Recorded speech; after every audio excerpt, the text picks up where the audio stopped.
नमस्कार, मैं doctor Meenakshi Verma, MD obstetrics and gynaecology, your friend, philosopher and guide.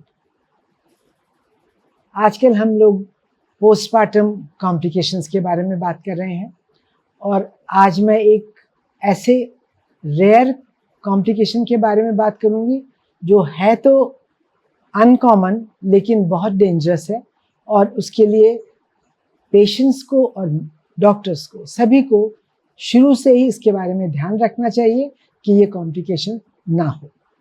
और ये है डीप वेन थ्रोम्बोसिस या डीवीटी। डीवीटी होता क्या है? डीवीटी जैसे अपनी जो बॉडी में कुछ जो ऐसी वेसल्स होती हैं जो गंदा खून, डीऑक्सीजनेटेड खून जो है वो पैरों से हार्ट की तरफ ले जाती हैं। और ये पैरों में जो वेन्स होती हैं, इनको वेन्स कहते हैं। ये दो तरह की होती हैं, एक सुपरफिशियल जो ऊपर ऊपर आपको नीली नीली लाइनें दिखती हैं, और एक होती है डीप वेन्स जो कि अंदर होती हैं, चौड़ी होती हैं, मोटी होती हैं और ऊपर से दिखाई नहीं पड़ती। ये वेन्स जो है ये गंदे खून को, डीऑक्सीजनेटेड ब्लड को हार्ट को ले जाती है। हार्ट इसको लंग्स को भेजता है और फिर उसको ऑक्सीजनेट करके फिर वापस बॉडी में वापस आ जाता है। प्रेगनेंसी एक ऐसी स्टेट है जहाँ पे कई रीज़न से ये जो फ्लो है ब्लड का इन वेन्स में ये स्लो हो जाता है। एक तो ये है कि प्रेगनेंसी में ब्लड में ऐसे चेंजेस आते हैं कुछ जिनको हम हाइपर कोएगुलेबिलिटी कहते हैं और जिनकी वजह से बहुत खून जो है वो जल्दी जमने लगता है या थकान लगता है। दूसरी चीज़ ये हार्मोन इफेक्ट की वजह से है। दूसरी चीज़ ये है कि क्योंकि जैसे जैसे प्रेगनेंसी बढ़ती है और बच्चे का साइज़ बढ़ता है और जब महिला लेटती है तो जो पूरा यूट्रस, प्रेग्नेंट यूट्रस है बच्चे के साथ, वो जो बड़ी वेन है एब्डोमेन में जिसको हम इंफीरियर वेना कावा कहते हैं, उसके ऊपर प्रेशर डालता है। और जब उसके ऊपर प्रेशर डालता है तो जो नीचे से ब्लड फ्लो आ रहा है पैरों से, उसमें सुस्ती आ जाती है, स्लो हो जाता है। उस स्लो होने की वजह से फिर वो भी वहाँ पे जमने का उसका चांस ज़्यादा रहता है। तीसरी चीज़ ये है कि अक्सर प्रेगनेंसी में लंबे समय तक बेड रेस्ट एडवाइस करते हैं पेशेंट्स को, किसी किसी वजह से ब्लीडिंग हो रही है उस वजह से, या और ब्लड प्रेशर बहुत ज़्यादा है उस वजह से। तो ऐसी महिलाओं को और भी ज़्यादा इन चीज़ों की होने की संभावना रहती है।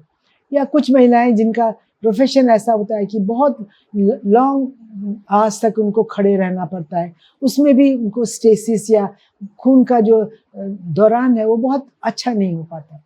कभी ऐसा भी होता है कि प्रेगनेंसी के दौरान आपको लॉन्ग ट्रैवल करनी पड़ती है, जैसे कि इंटरनेशनल ट्रैवल है आपको 8 घंटे का, 10 घंटे का, 12 घंटे का, उसमें इस बात की चांस जो है वो और भी ज़्यादा हो जाता है। तो ये सब कारण हैं।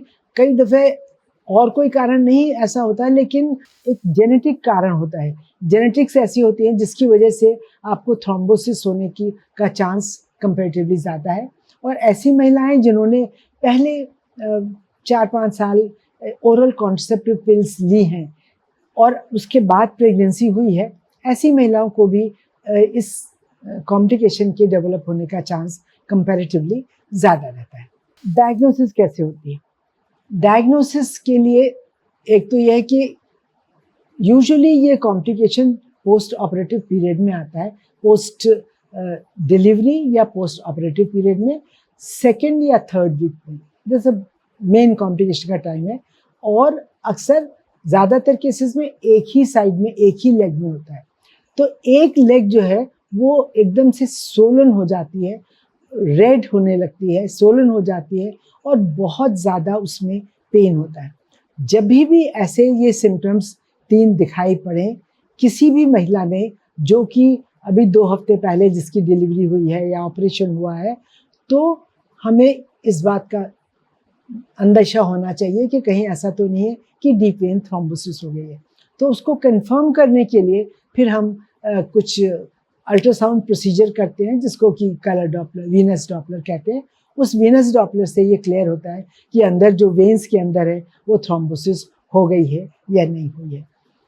और अगर ऐसा हुआ है तो फिर उसके लिए काफ़ी, एक तो पेशेंट को एडमिट करना पड़ता है, कई दफ़े उनको एंटीकोगुलेंट्स देने पड़ते हैं, कुछ ऐसी दवाएं देनी पड़ती हैं जिससे कि उनका ब्लड जो है वो थिन हो जाए। ब्लड थिनर्स आप साधारण भाषा में कह सकते हैं। वो थिनर्स से ब्लड थिन होता जाता है तो फर्दर क्लॉट बनने की संभावना नहीं रहती, और जो पहले से क्लॉट बना है वो धीरे धीरे करके अपना डिज़ोल्व होता है। एंटीबायोटिक्स वगैरह देते रहते हैं, पेन किलर्स देते रहते हैं, साथ में स्टॉकिंग्स वगैरह देते रहते हैं, लगाते रहते हैं, जिससे कि वो ब्लड फ्लो बराबर ऊपर की तरफ अच्छी तरह से चलता रहे। ऐसे पेशेंट को हमेशा पैर को ऊंचा करके रखना पड़ता है, क्योंकि जब ऊंचा करके रखते हैं तो उनका जो फ्लो है ग्रेविटी से ही अपना फ्लो अपना अच्छा आने लगता है। बहुत ज़्यादा एक्सर्शन अलाउड नहीं है, लेकिन कुछ समय के बाद जब स्वेलिंग वगैरह ठीक हो जाती है, पेन कम हो जाता है, तो फिर एक्टिविटी अलाउ करते हैं, चलते रहते हैं। जो इन केसेस में जहाँ बहुत क्रॉनिक हो जाता है, वो हार्ड हो जाता है और डिज़ोल्व नहीं होता, तो उसके लिए फिर स्पेशल प्रोसीजर्स होते हैं, कुछ स्पेशल टेक्निक्स होती हैं, कुछ दवाइयाँ होती हैं, जिससे कि थ्रोम्बोलाइसिस कहते हैं, जिससे जो थ्रोम्बस बना हुआ है, अंदर क्लॉट बना हुआ है, उसको डिज़ोल्व करने की चीज़ें हैं। डीवीटी से कैसे बचें? क्या करना चाहिए आपको जिससे कि डीवीटी ना हो?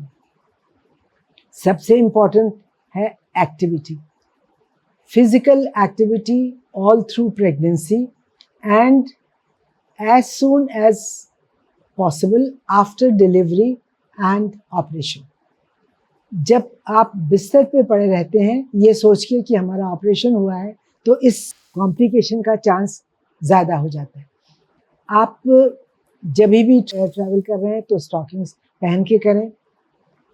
हमेशा फ्लूइड इंटेक आपका अच्छा होना चाहिए, न्यूट्रिशियस डाइट होनी चाहिए। एक पोजीशन पे बहुत देर खड़े रहने वाले काम ना करें। जब भी खड़ा रहना हो बहुत टाइम, तो हमेशा थोड़ा थोड़ा चलते रहें।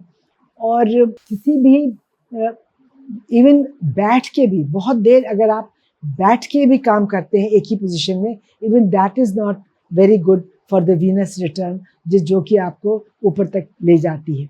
एक बार डीवीटी अगर हो गया तो इस बात का आपको हमेशा ध्यान रखना है कि there is always a chance of recurrence. आगे आने वाली प्रेगनेंसीज, डिलीवरीज में, किसी भी तरह के ऑपरेशंस में इस चीज़ का चांस हमेशा ज़्यादा है।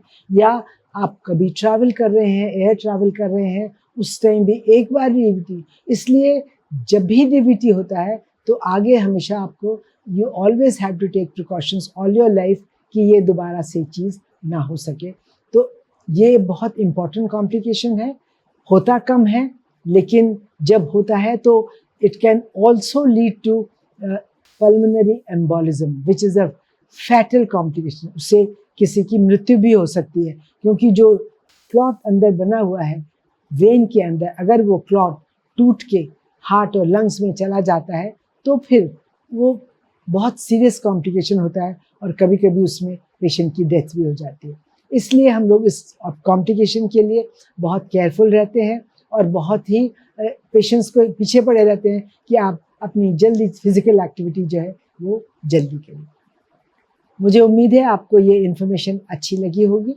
अगली बार एक नए टॉपिक के साथ मिलेंगे, तब तक के लिए नमस्कार।